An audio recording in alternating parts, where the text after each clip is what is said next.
The Benjamin Dixon Show is only possible with listener support. Go to www.thebenjamindixonshow.com to register for our blog and join the Progressive Army. And now, ladies and gentlemen, We are now about to witness the truth. it's the Benjamin Dixon Show. Welcome, ladies and gentlemen, to the Benjamin Dixon Show. I am your host, of course, Benjamin Dixon. It is Monday, November 7th, 2016. We are one day from the end of all of the madness. The election is almost over. Can I applaud one more time? I am so excited to see this particular election cycle come to an end for many reasons. The least of which is the two are the two most unpopular candidates in almost American history. Not quite American history, but almost American history. We're almost done with it, man. So here, I am excited about that, and you should be too. So all the, for some people, tomorrow represents the beginning of the apocalypse. Of course, I don't buy into all that, all the excessive hyperbole, all of the fear mongering, all of the everything else. I don't really buy into that. Everything good? All right. So I think we are going to find out that in 4 years, things are pretty much as bad in 4 years as they are now. Give or take, a margin of error, plus or minus 3%. That's what we're going to find. I think I could be wrong. We could wake up tomorrow and the apocalypse is here. I doubt it very seriously, but I want to get your insight. I want to get your opinion. What are your predictions for the election tomorrow? 857-600-0518. I want to know what you think is going to happen. And more importantly, what's going to happen tomorrow. What do you think 4 years from now will look like? That's what I want to know. What do you think 4 years from now will look like if Hillary wins? And what do you think 4 years from now will look like if Donald Trump wins? That's what I want to know. Okay, so there's a lot happening in the news besides the election coming around the bend tomorrow. Tomorrow just represents just the end of the madness, but the madness leading up to it is almost like no other, man.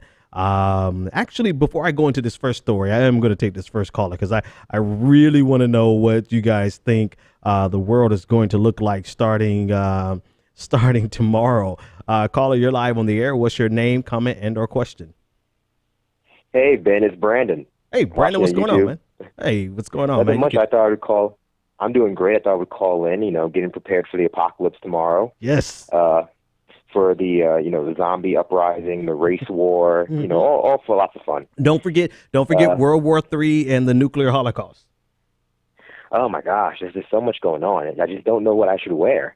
But anyway, I just had a really interesting conversation with my 7-year-old niece who just came home from, I guess, third grade. And we were talking, my whole family was talking about the election, and my niece literally said, if Donald Trump wins tomorrow, and she put her like a little fist up and was just like, my fist is the earth, and I was like, wow, where is she hearing this stuff? So I was just so shocked that this apocalyptic rhetoric has gone all the way down to 7-year-olds and third graders that they've started that it's working. Like the next generation of voters is starting to believe the hype. That is that's hilarious, right? It's sad, but it's hilarious at the same time. Everybody has been fear mongering in this election. Everybody, the left, the right, the far left, the far right, in between the centrists. The so-called centrists, Hillary Clinton and them, they have been fear-mongering this entire election. And my estimation is that the world is going to be as screwed up 4 years from now as it is now. I don't think the world is going to come to an end, regardless of Hillary Clinton or Donald Trump. I do think if Donald Trump wins, I'm likely to go to jail because I'm going to have to spark a lot of people. I'm going to have to just start sparking off on people, man, because, the Klan has gotten out of control. Let's not pretend like I mean, they are really amped up. Like Donald Trump is their man, and they feel like they're coming into their own. And I'm at the fools jump up to get knocked down. So I think in 4 years, if Donald Trump wins, I'll be in jail. But other than that, I think everything else is going to pretty much be the same. What do you think? What do you see in 4 years? In 4 years, I predict. So I predict Clinton's going to win. I don't think that's going to be a surprise. In 4 years, I think all of the people who were claiming to hold her feet to the fire are going to find themselves put in the exact same position, where instead of it being Clinton Trump, it's going to be Clinton Cruz or Clinton maybe Rubio or Clinton whoever's up. Clinton Pence, whoever the next Republican. Whoever the Republicans are going to pick to sort of demonstrate that they've had their come to Jesus moment. Yep. But it's just going to be just as bad as Trump. And it's going to be, it's going to be impossible to hold her feet to the fire. And so we're going to find ourselves in the exact same position, like all addicts do. It's a cycle. That's what a cycle is. You find yourself in the same position, and I think a lot of people feel as though they can't extricate themselves from it. They just can't. It's impossible. Although I brought up my niece to sort of combat the people out there. I mean, I've seen a lot of commercials where the children are watching Donald Trump commercials and they're starting to embody that Muslim hatred. But it's not just the right who's instilling our children with a sense of fear and dread. It's also the left. Yeah, it's also the left doing it. Yeah. I mean, so I think there's some not subtle differences between the fear mongering of the left. Like the left. Clearly, and when I say the left, in this case, I'm talking about the center left, the center, Hillary Clinton and the Democrats, right? They have engaged in every type of fear mongering there is, from the Red Scare to Donald Trump is going to blow up the world, right? They've done it all. So I'm not going to pretend, like no one should pretend like the Democrats haven't been full. I mean, even the Green Party has been fear mongering. Everybody fear mongers. So let's just start there. But I would argue that there are some subtle realities to all the campaigns, right? So Hillary Clinton does pose a threat if she goes headlong into a no-fly zone, right? That is a problem because that's potentially going to lead us into a hot war with Russia. It puts us on a path where a hot war with Russia is a possibility. I don't think it's a probable outcome, but it is a possible outcome, right? So there is something there to be concerned about. I don't think it means World War III. On the opposite side, Donald Trump, there are some things to be afraid of. I don't think he's going to actually deport, 11 million people. I don't even think he's going to get his wall up, but that's the least of the things I'm worried about with Donald Trump. I do believe that he is going to foment to the top of America those people who enjoy racism. Let's just get to the bottom line of it. There are people who enjoy it as a sport, and this is fun and games. Ha ha, key. This is all fun and games to them. They're going to rise to the top of our national conversation even more so than they already are. But do I think it's going to be a ethnic cleansing, or the world is going to come in with Donald Trump? No. So I think people talking these hyperbolic statements that are ridiculous and asinine all the way around the table. But it doesn't mean that there aren't things to really be concerned about for each candidate. But I agree with you on on everything else that you said. Brandon, thanks for calling in, man. No problem. Have a good night. You too. 857-600-0518 is the number to join the conversation. What do you think the world is going to look like in 4 years if Hillary Clinton wins? What do you think the world is going to look like in 4 years if Donald Trump wins? And you already know me. I'm not going to knock your idea down. If you really believe that that we're going to have a nuclear holocaust, then call in and make the case, right? I'm not going to try to fight you on air about it. If you believe what you believe what you want to believe. That's one thing I always support, is people to believe what they want to believe. I'm not going to knock you for what you believe, unless you believe the earth is flat. If you believe the earth is flat, then I'm coming for your ass.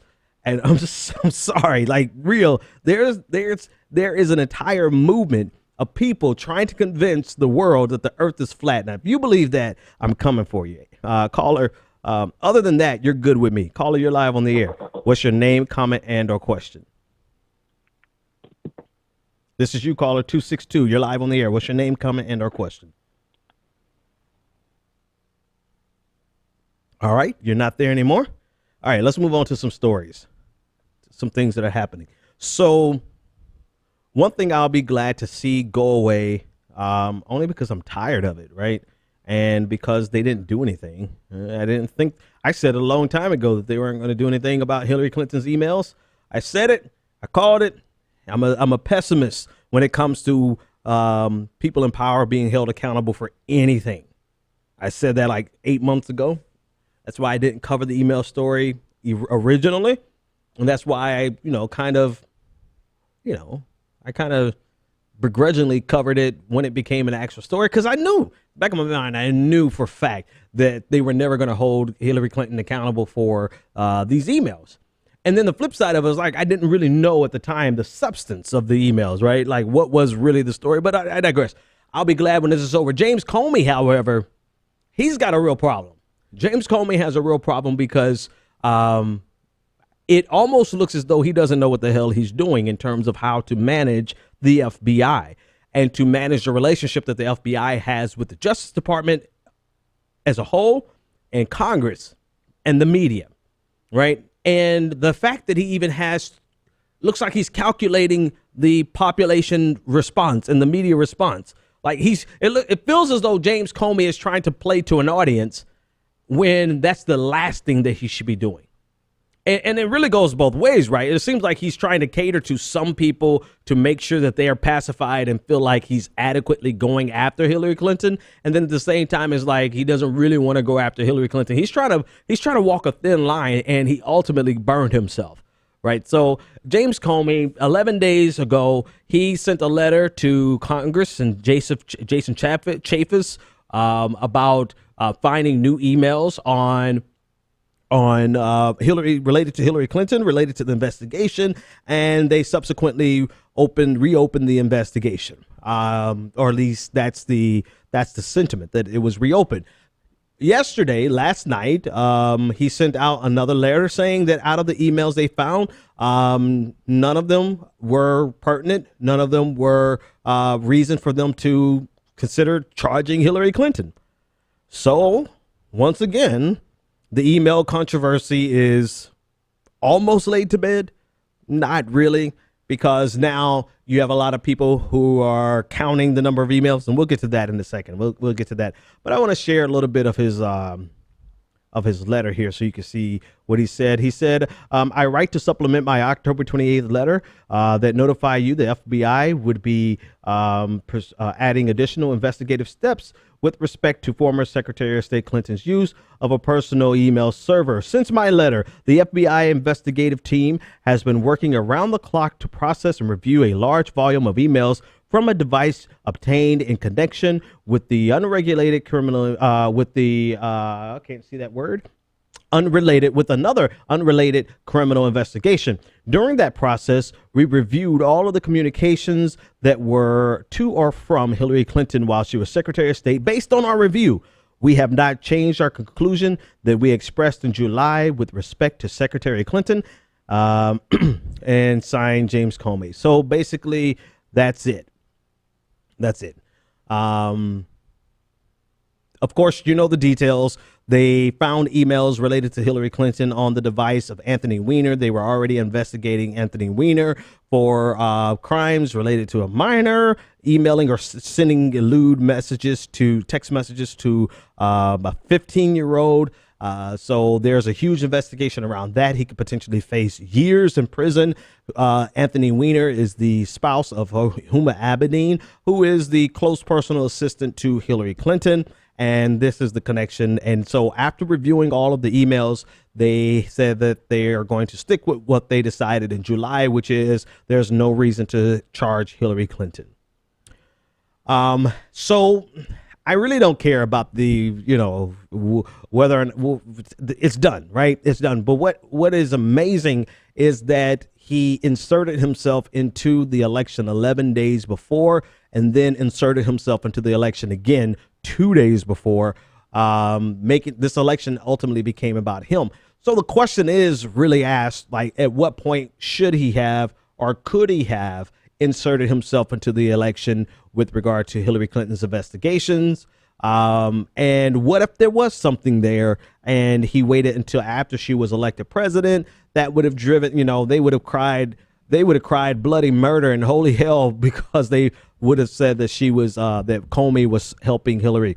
What's fascinating about this more than anything else is how quickly you're the darling of one side and then you become the villain of the same side, right? Like in July, he was the darling of the Democratic Party. Oh, James Comey has ruled, it's over. And he was the villain. He was in bed with Hillary Clinton, rhetorically speaking, figuratively speaking. He was complicit. He was under pressure from, everyone on the right was like, he's under pressure from Loretta Lynch. And then here he comes 11 days before the election. And now everything's flipped. The Democrats swear he was being pushed by Russians. And then all of a sudden he became a hero to the right. And now, once again, it's flipped again. And the left is like, or the Democrats are like, oh, he's all right. We don't really like him, but he's okay. And Republicans are like, I told you that James Comey was in bed with Hillary Clinton.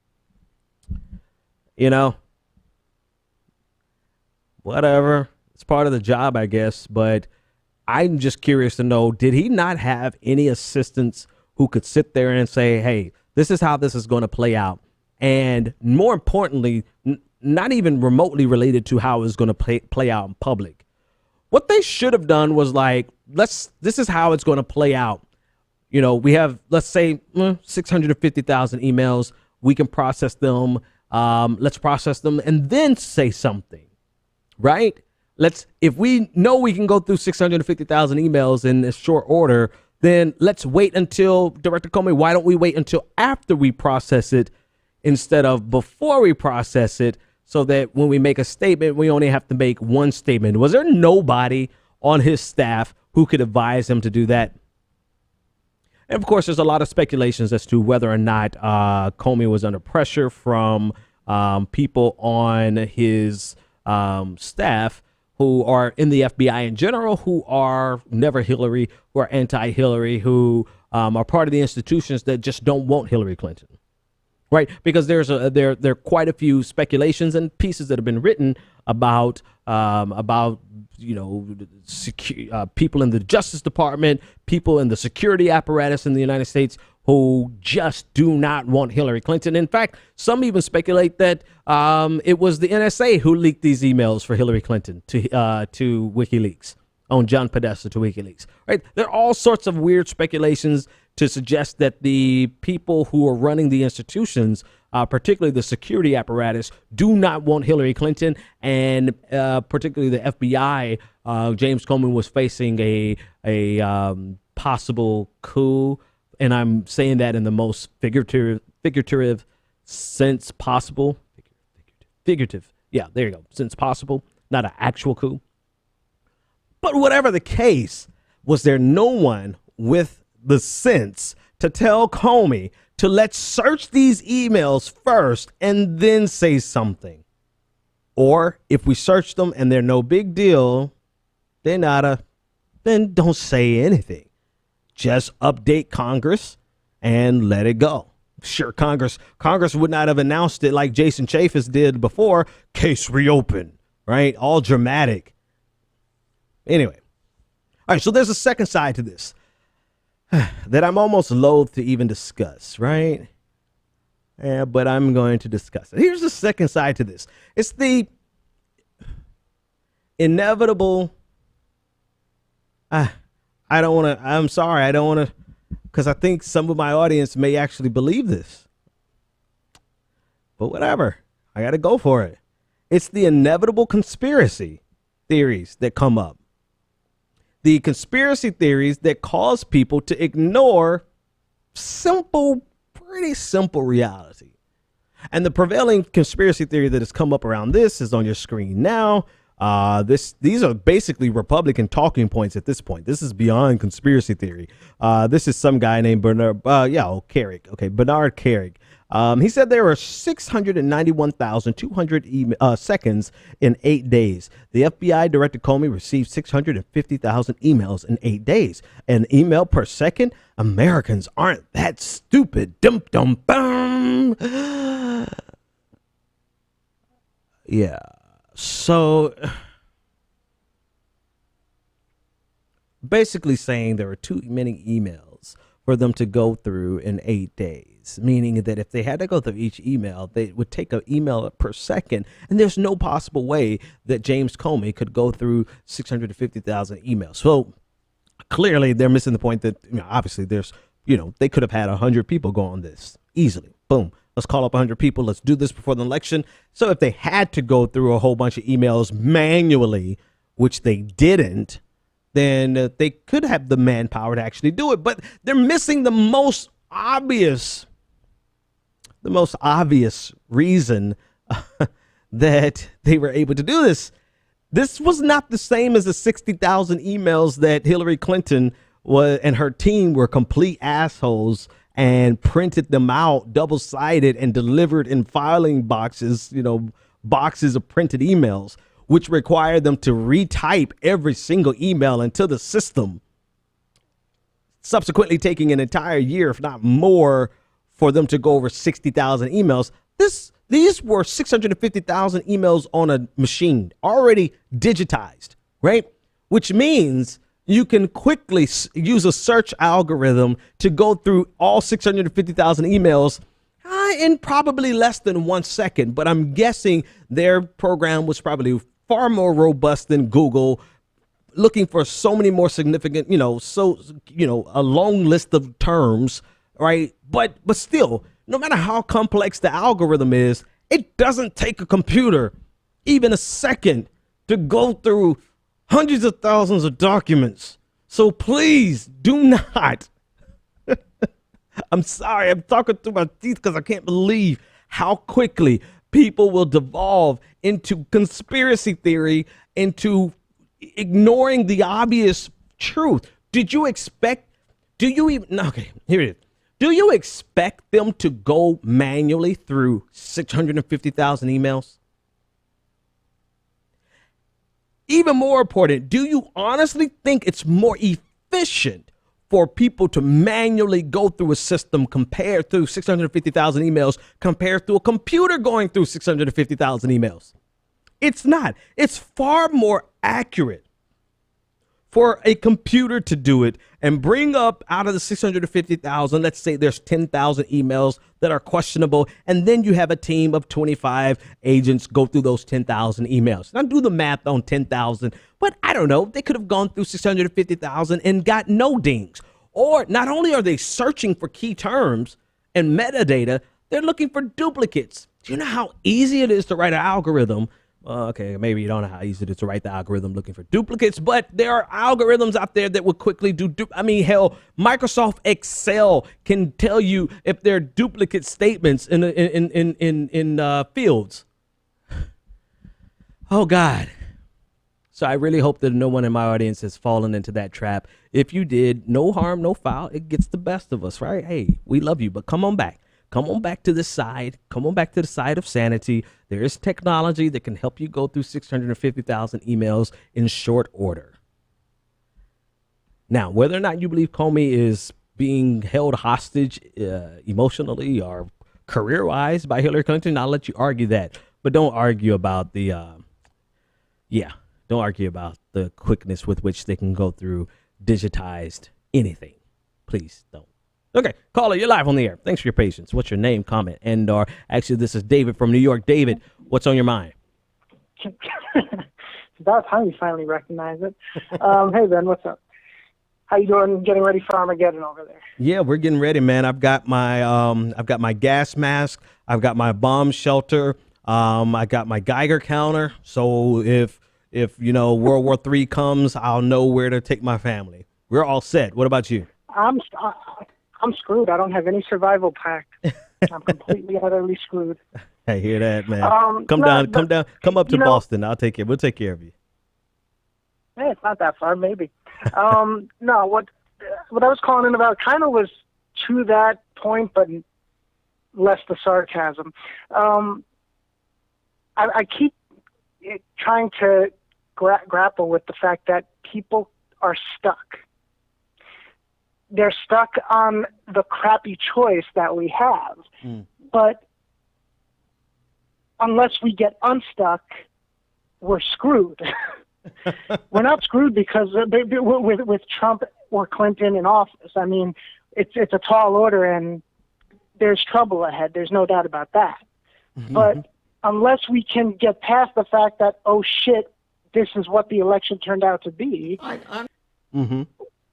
Yeah, I just keep seeing everyone complain and sob about what we're looking at, but no matter how much you cry about it, this is what we're looking at. It's not going to change unless we can get past that to actually think about what we're going to do about it or do with it. And I just wanted your thoughts on that, because as much as I keep looking at it and trying to just like looking at the bigger picture, people don't seem to get that. They just can't seem to get over that hump. Yeah. We're here. There's no changing it. What are you going to do about it? And I don't know. I just wanted your thoughts on that. I mean, it's hard. You know, I've had people who could not even admit that one of two people on the stage at the debates were going to be our next president, right? Like, I couldn't even get people to admit that. Like, they couldn't bring themselves to say, yeah, but, you know, not if we do, not if everyone who has student loans votes for Jill Stein. I get that, right? But that's not going to happen. Let's face reality. Reality is that we have two people, one of which, no matter how bad you think both of them are, which, I mean, arguably, you know, we could argue about how bad each of them are for hours, but one of them is going to be the next president.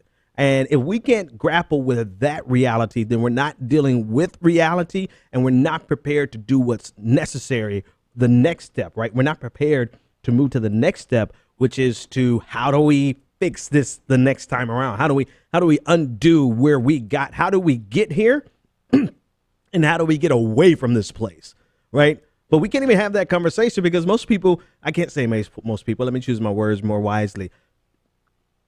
Too many people who are close to this can't even fix, you know, they won't even admit that somebody tomorrow is going to be president that's not Jill Stein or Gary Johnson. So anyway, that's my take. Yeah, no, it's just scary. I mean, the one thing, and I'll leave you with this because I know you got a show to do, but in my mind, the one thing Bernie Sanders did, aside from coalesce and get progressives hyped up, which we needed, he may have, if we use it wisely, created a counterbalance to this uprising of the alt-right that Trump is giving rise to, that Trump is empowering. But if we just get stumped like we are, it's all for naught. I just thought I'd, make that secondary point. Anyway, have a good night. I'm going to watch the show. Thanks for the call, man. 857-600-0518 if you want to join the conversation. So, yeah, that's the way the cookie crumbles. I'm trying to find. I could have swore I synced this notebook, but I can't find my notes for all the rest of the stories. I guess I'm gonna have to go 100% off of memory. So yeah, actually, I started the show incorrectly. While I do that, while I pull up my notes, big shout out to all the patrons. Thanks so much for all you do. The patrons got a chance to, they got the Glenn Greenwald interview before anyone else. They got the Glenn Greenwald interview on Friday because we're down like that. And so it's just my way of saying thank you. Anytime I can do something to thank my patrons, I most certainly will. Big shout out to Dan G. Dan, thank you for becoming our newest patron. Thanks a lot. 857-600 if you want to join, 600-0518 if you want to join the conversation. I have another call on the line I'll take momentarily. I also want to thank the students and the staff over at Boston College. We had a great time tonight talking about the role of media in this election, and I'm going to get the video of that and share that, and the audio of that and share that. It was a great conversation. They had great questions. Boston College is a beautiful campus, and thanks so much for having me. Great time. And one more shout out and thanks to Glenn Greenwald. I mean, we had a phenomenal conversation on Friday and on Sunday for everyone else. Great conversation, and we were able to unpack the role and the responsibility of media. So there's a lot, this election, and I never forget, while I was focusing on the identity politics that were being manipulated to the benefit of Hillary Clinton, but to the detriment of the black community, the average black American, I was focused like a laser on that. But Michael Solomon, he has a wonderful podcast. He's been on multiple times, part of the Progressive Army. Check out michaelsolomon.com. But he made an observation that is the truth. This election is way far more about the role of media than anything else, and how media, this is what I'm adding to his statement. His statement was simply, this election is all about the media, right? And how the media gave rise to Donald Trump. It's painful to turn down someone who is a ratings muse like Donald Trump. I mean, all you had to do is put on something about Donald Trump and people in the audience just like maggots to shit. That's exactly what it is. It's exactly like that, right? They just pile up on it, and the people wanted it. And so it was impossible for the media to say no when they were getting they were not used to getting this kind of coverage and this kind of ratings, rather. And so that gave Donald Trump, I think the latest estimate is he's gotten over almost $3 billion of free media. That's how you have Republican nominee Donald Trump, the media. And in addition to the fact that he's the perfect confluence of racism and arrogance, just that perfect intersection that helps and anti-establishment, right? I got to throw that in there to be fair, right? He was a perfect fit for the fervor that already existed in the Republican Party. Yes, that's true. But you cannot deny, if you subtract $3 billion of free media, or even if you subtract $2 billion of the $3 billion, you do not have a Republican nominee named Donald Trump. And so you have the media being responsible for his rise, but you also have the media now trying to oppose him because of his rise. And this was something Glenn Greenwald pointed out brilliantly. It's like, they went from one extreme to the other. First, they're giving them all the free media they could give them. And now they're on the opposite end of the spectrum where they're breaking all ideas of journalistic integrity to oppose him. And like Greenwald said, it's not so bad that they want to oppose them because journalists should be allowed to have opinions. It's the fact that, they're breaking all their rules to do so. And then I added into the conversation also that they're silencing any political dissent against Hillary Clinton, who by all rights, looking at all the numbers, it's going to be the next president. So we should be holding her accountable. Yet the media has set the stage for anyone who challenges Hillary Clinton to be seen as a co-conspirator or complicit with Donald Trump. Questioning your patriotism, questioning whether or not you are in league with the Russians. They might as well see if we're in league with the Soviets, for that matter. And so it's that paradigm that media this is where they've gone. So they've gone from giving them all this free media to coming to a McCarthy era styled silencing of dissent in order to oppose him. Not to mention what they did to Bernie Sanders with the swift voting of his, social justice and civil rights participation. All of this is 100%. This election has been about the media and the role of the media and how completely soulless the mainstream media is. And be mindful, when I say mainstream media, I am not referring to people with whom I disagree. I'm talking about all of them. I don't call mainstream media people I disagree with, right? That's like Fox News. People who like Fox News think that MSNBC is the mainstream and they don't think Fox News is the mainstream and vice versa, right? No. All of them who have have access to the mass population, that's the mainstream media. I don't care, right? And they have been complicit, and their role has been undeniable in this election. I think there was another point there, but I lost it because I ran my mouth too long. Caller, you're on the air. What's your name, comment, and or question? Okay, something about that number 262. You don't like to hold for like more than 2 minutes, bruh. Like anyway. Sometimes you got to hold for about 10 minutes to get on. All right, let's move on. Let's talk about Speaking of the election, let's get a couple more things in this election out. Nate Silver.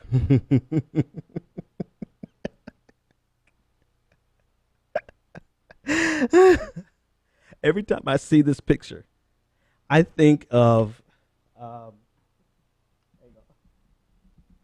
every time I see this picture, I think of the guy in my class who used to get pissed off whenever I broke the curve and he didn't.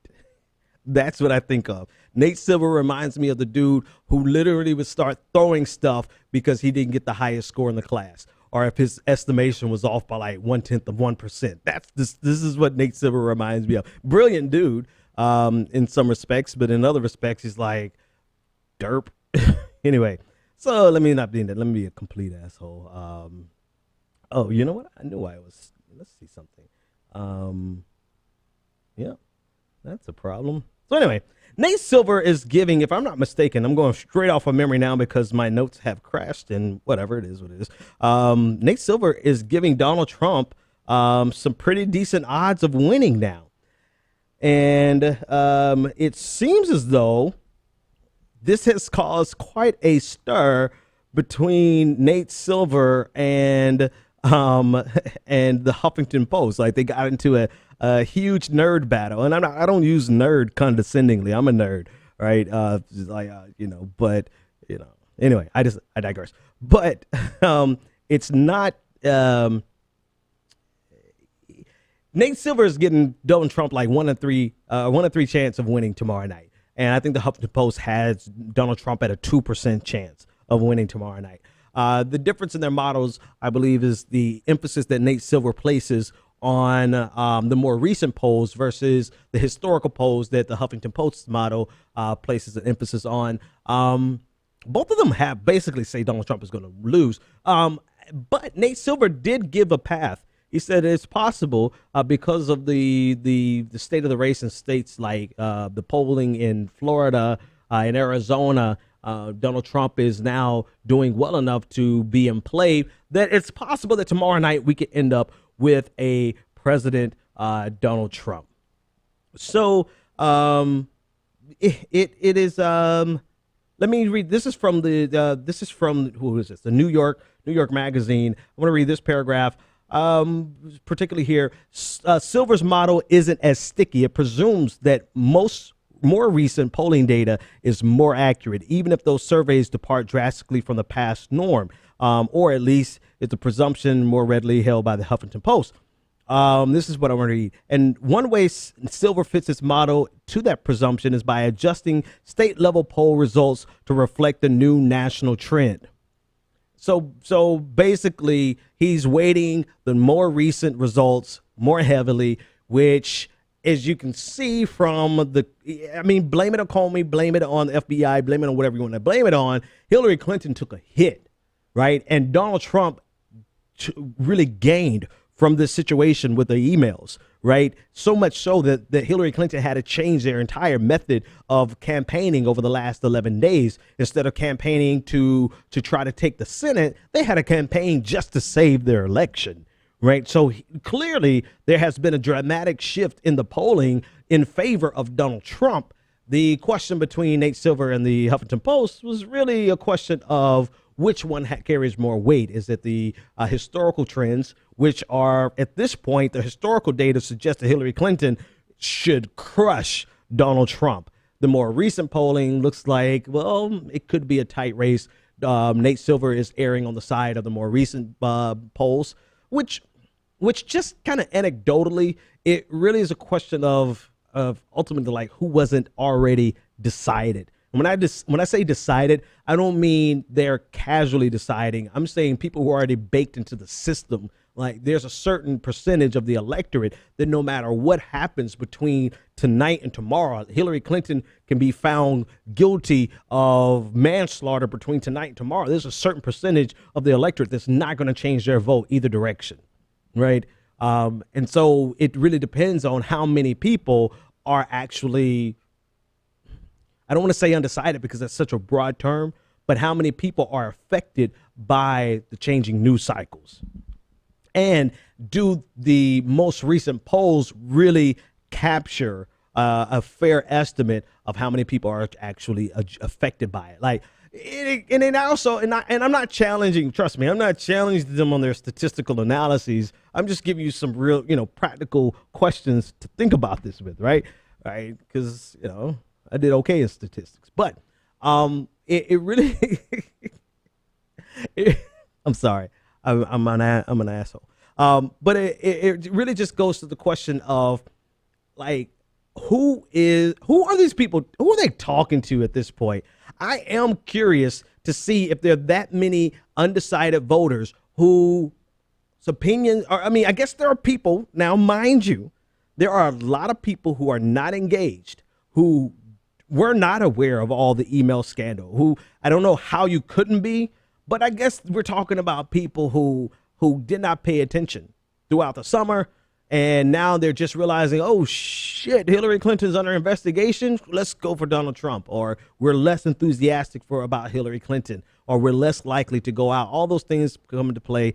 And so it's possible. I'm not saying anything about one side or the other in terms of their statistical analysis. But what I will say is that this shit was funny to me. Bruh, let me tell you, I'm going to read these tweets because they got into a full-blown nerd fight on Twitter based on one more. Zoom in, one more. Okay, I'm gonna bring this up on your screen. I want you to see this because it is it's good. All right, so Nate responding to an article that the Huffington Post put out, basically saying this article is so effing idiotic and irresponsible. He goes on to say, the reason we adjust polls for the national trend is because that's what works best empirically. It's not a subjective assumption. The reason, okay, and then come on, New Yorker, you don't know how to paste a thread. It was wrong to show Clinton with a 6-point lead as per Huffington Post when almost no national polls show that. Doesn't reflect the data. That's what makes a model a useful scientific and journalistic tool. It's a way to understand how elections work. Not just, he's going on and on and on. The problem, according to Nate Silver, is that we're doing this in a world where people don't actually give a S about the evidence and proof. And then he goes here, when you go low, I go high 80% of the time and knee you in the balls the other 20% of the time. Bruh, that is like the nerd battle of, that is funny to me. So he's like epically pissed because somebody challenged his data. I don't know. Which data you think is more accurate? Because we're really trying to project how badly at this point Donald Trump is going to lose. I think there's only one occasion where Nate Silver actually said, here is the path. And this is what the data is saying, how Donald Trump can win. But other than that, we're talking about odds that are not in Donald Trump's favor. So we're really arguing a moot point. But in the statistical analysis, it is extremely, extremely important. And at this point for our conversation, it is completely irrelevant because I just realized I don't give a fuck about this.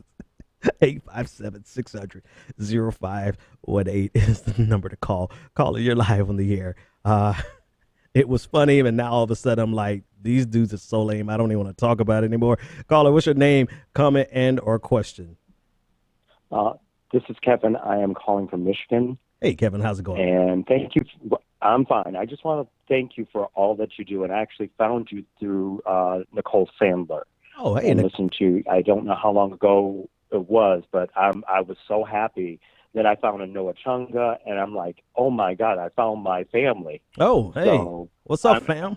Yeah, exactly. Because I just wasn't sure how many people thought the same way I do. Yeah. And I'm also open to hearing other people, but I want you to criticize everybody even though people I like I did vote for Bernie Sanders, but I always look at the politicians, even Bernie Sanders, with a skeptical eye. And even though I did vote for him in the primary, I still had something. So what happens after he gets into the office? Yeah. So I am happy that you actually just have that kind of skeptical eye, because that's what I want to hear in my news. I stopped listening to local news a long time ago because it was all about what murder happened down in Detroit, or who baked the best cake down the street. And I'm like, I'm sorry, that's not news to me.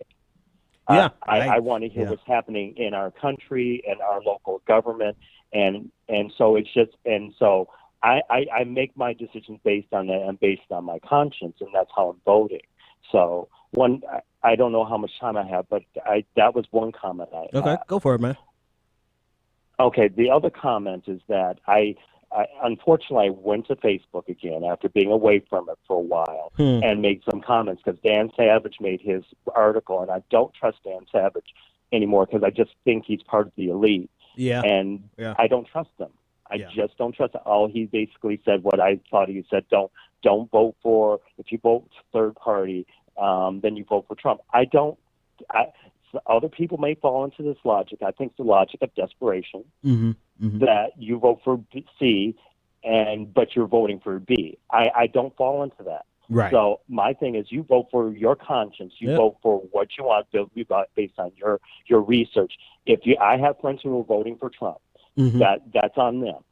I have people voting for Hillary Clinton. That's on them. Don't get all fired up and tell me I'm wrong and try to guilt me into voting for Jill Stein. I know what kind of. I said I was yelling at myself in the car, and I'm like, I'm calling Benjamin Dixon tonight and saying, this is how it depends. Your vote depends on how much fecal matter you want to get on your feet. That's where it is. How much do you want to scrape it off your feet, or do you want to lose those shoes in the depth? That's where how deep you want to go into. That's where we are right now. That's where we are. Hey, man, thanks so much for that call. I appreciate it. And thanks for finding us, man. We're glad to have you on board. Yeah, and I'm also a donor too, so thank you. Oh, for it. And make sure I'm following you on Twitter. I'm a Patreon donor, so okay. I think you are, and Anoa is too. So thank you very much. Hey, thank you. Awesome, man. Awesome. Love to hear that, supporters and people who just, all of you. Thank you. So you've said it all. I don't think I have to say anything other than the fact that the one thing that you're going to get here, the only thing that's going to be consistent, is the fact that I'm going to question everything.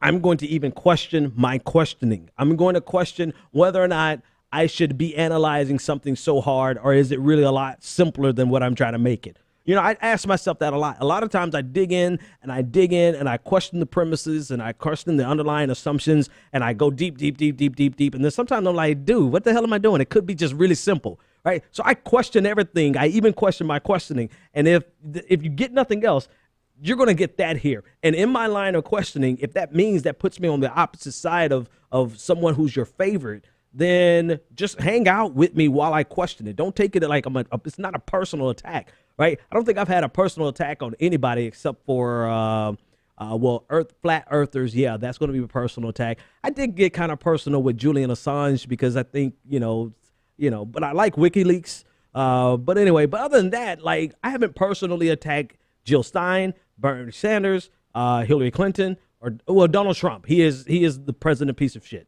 I will personally attack his character and everything else. He is worth less than the phlegm that was on Ted Cruz's mouth that he swallowed during the debate and made everyone have a gag reflex. Right? Other than that, I'm not personally attacking anybody. Right? I'm questioning everything, and that's our job. That's my job. I could easily. You know how many? I mean, I lost a lot of. I don't know if this is why I lost a lot of supporters, financial supporters, but I lost a lot of financial supporters. I lost a lot of followers. I lost a lot of subscribers. I lost a lot of people because I didn't go full Jill Stein. And that's cool. I'm not mad at anybody. Do what you got to do, right? But don't. The only thing you're going to get on my show, like I said at the beginning, is a consistent line of questioning everything. And if it leads to me being on the opposite side of your favorite politician, just stick with me, because whatever they're right about, I'm going to find that too, and I'm going to promote that, right? Whatever they're right about. I mean, hell, I've even said where Donald Trump has been right. The only person I haven't really said that has been right on something is Hillary Clinton, because y'all hold me hostage. If I say something good about Hillary Clinton, shit, I might as well hang up my show. It's over. I can say something good about Donald Trump all day, but if I say something good about Hillary Clinton, so I'm gonna go all the way back. I'm gonna be true to myself. And the caller, don't go nowhere. You're next. I owe you guys this thing that I said I was gonna tell you that I really admired about Hillary Clinton. Get ready to leave. Get ready to unsubscribe now.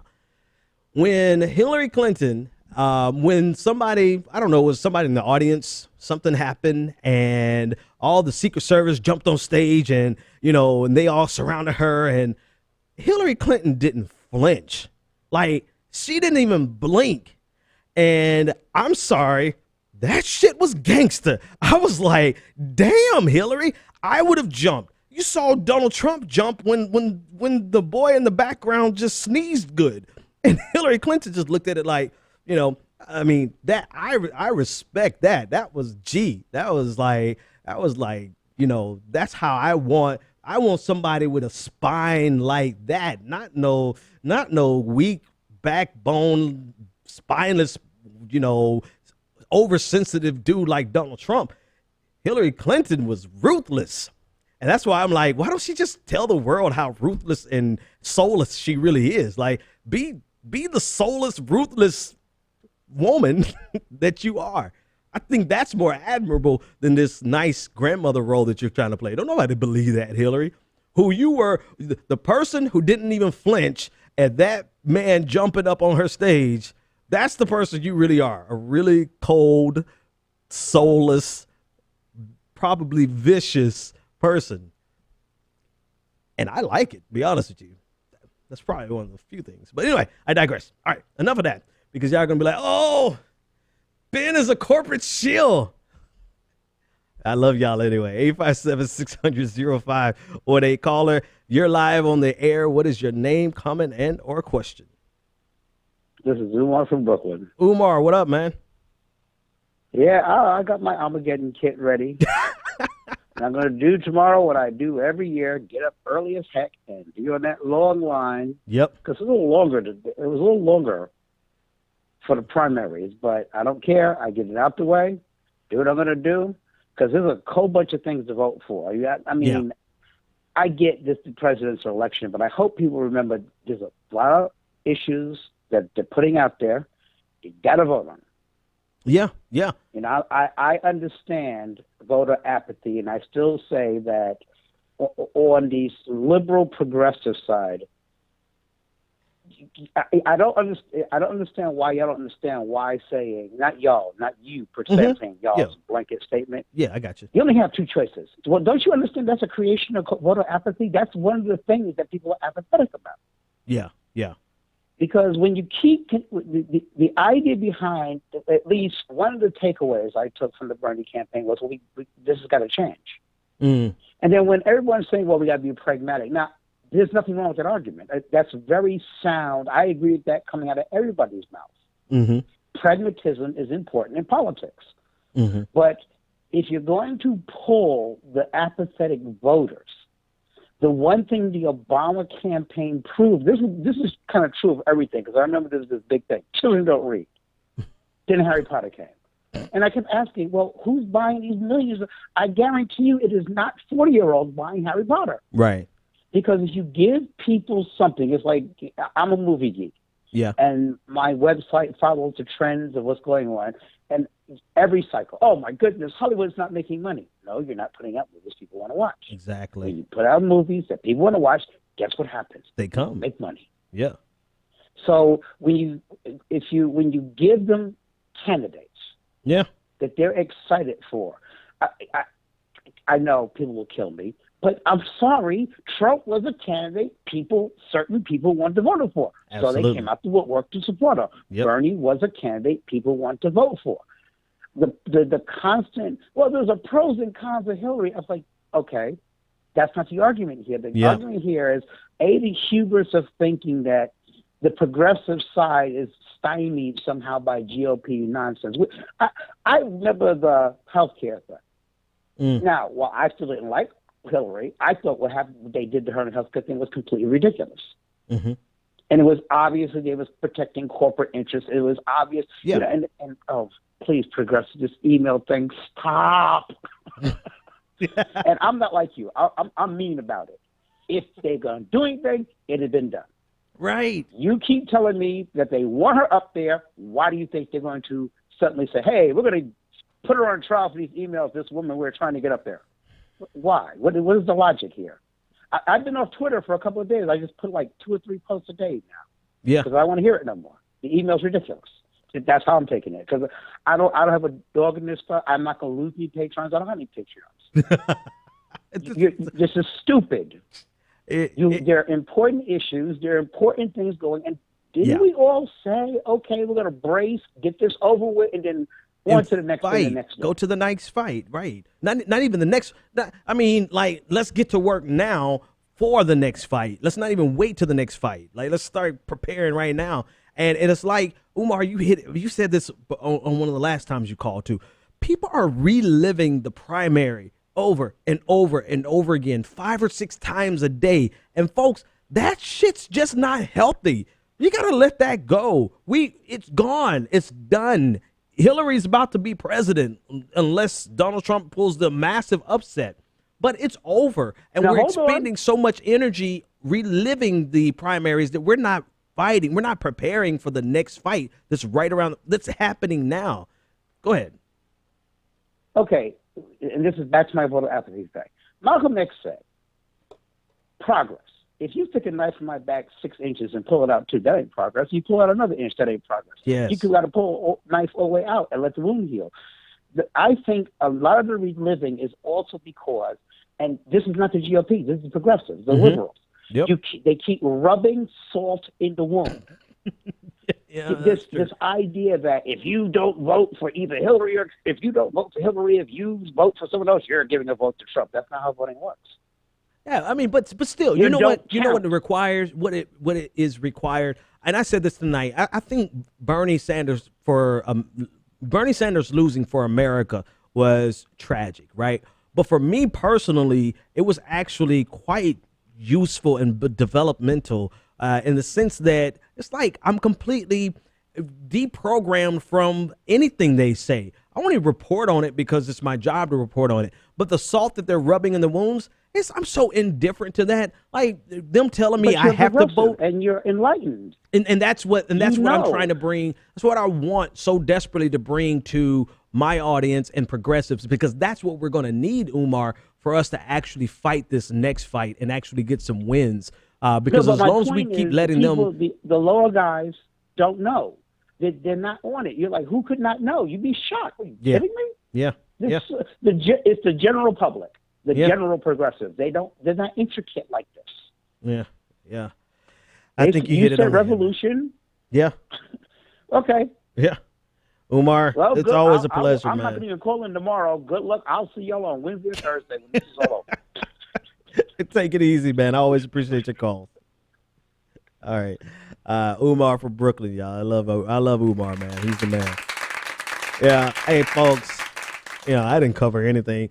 Max, I'm sorry. Max prepared so many things for me. I didn't even get to him. I'm sorry, Max. You're the man, though. So, yeah, don't let these people control you, man. Don't let them control your emotions. And I think some people just want to stay there on top of the fact that, I just go back and watch some other stuff I said. I've said it a million times. I've said it a half dozen times. And okay, this is what I will say before I sign off. I want to answer Patrick Blanc's question. I've been laying low. He wants to know why they haven't seen me on a lot of different media outlets recently. I've just been laying low personally because I don't want to have the conversation nationally about Hillary Clinton. I don't want to talk about Hillary Clinton nationally, and that's all people want to talk about. And they want to talk about why are you, just like Umar said, why are you supporting her? Why you're not supporting her? I'm completely indifferent to that conversation. I don't even want to have that conversation. So that's why I've just been laying low on a lot of media outlets, a lot of people I used to go on a regular basis. I don't want to talk about that. What I want to talk about are the issues. And you could see the difference between a conversation that we have about this election and, let's say, like foreign policy. I want to talk about the issues. And in an election that has been so issue free, it's just been easier for me not to engage. It's been easier for me to just talk to you guys about the issues because nobody else wants to talk about the issues. So that's it. It's just 100% me. That's why you don't see me. Tomorrow night, yeah. So tomorrow night, I'm doing, yes, Marilyn, I know my audience very, very well, because I'm about to say something that's going to be like, tomorrow night, I'm doing a simulcast with David Pakman, and we're going to be broadcasting from like 7 till 1 in the morning. I don't know. But we both broadcast out of the same studio, so it only makes sense that we do a joint broadcast. We're going to be streaming on his channel and my channel simultaneously. So come out and trust me, come on out like you normally would. We'll have some special guests popping in and out in the studio, as well as special guests joining in, calling in. I'm calling in some old favors of people I want to get, what are their take. So we're going to be covering the horse race, right? And if anything substantive comes up, we're going to go into a deep dive right then and there. So come, my lady. Come, my lady. I'm done, y'all. The Benjamin Dixon Show is only possible with listener support. Go to www.thebenjamindixonshow.com to register for our blog, join the Progressive Army, and support The Benjamin Dixon Show. It's Ben Dixon! If you like this episode, be sure to share, like, and subscribe.